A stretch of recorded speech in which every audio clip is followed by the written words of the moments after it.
নফল ইবাদত বেশি বেশি করা, নফল ইবাদত। আবু দাউদের হাদিস 864 নম্বর হাদিস, ক্বালা রাসূলুল্লাহ সাল্লাল্লাহু আলাইহি ওয়াসাল্লাম ইন্না আউওয়ালা মা ইউহাসাবুন নাসু বিহি ইয়াউমাল কিয়ামাতি মিন আমালিহিম আস-সালাহ। কিয়ামতের ময়দানে আমলের মধ্যে সর্বপ্রথম হিসাব হবে নামাজের হিসাব।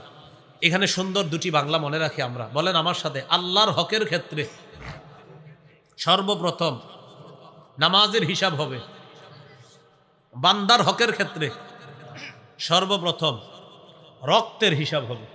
রক্ত মানে আপনি কাউকে হত্যা করলেন, এই রক্তের হিসাব হবে বান্দার হকের ক্ষেত্রে, আর আল্লাহর হকের ক্ষেত্রে সর্বপ্রথম নামাজের হিসাব হবে।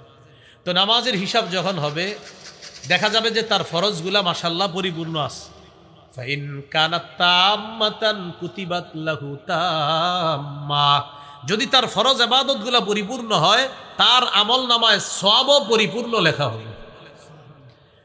ওয়া ইন কানা ইনতাকাসা মিনহা শাইআ, ফরজের মধ্যে দেখা যাবে তার ঘাটতি আছে, ফরজের মধ্যে তার ঘাটতি আছে, তখন আল্লাহ বলবেন আতিম্মু ফরিদাতাহু মিন তাতাওউহি, আমার বান্দার ফরজ ইবাদতগুলা নফলের মাধ্যমে তোমরা ঘাটতি পূরণ করে দাও।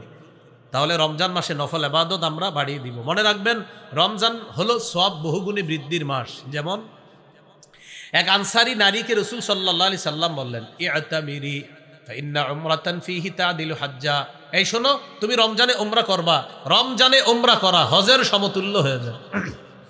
রমজানে উমরা হজের সমতুল্য হয়ে যায়। আরেকটা হাদিস শোনায় আপনাদেরকে, তাহলে আপনাদের আগ্রহটা আরো বাড়বে। নবীজি বলেন উমরাতুন ফি রমাদান কাহাজ্জাতিন তাকজি মাই, রমজান মাসে কেউ যদি উমরা করে সে যেন আমি নবীর সাথে হজ আদায় করছি।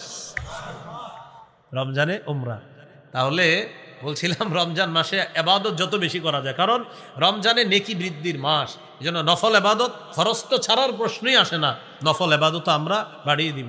আল্লাহ তৌফিক দান করেন।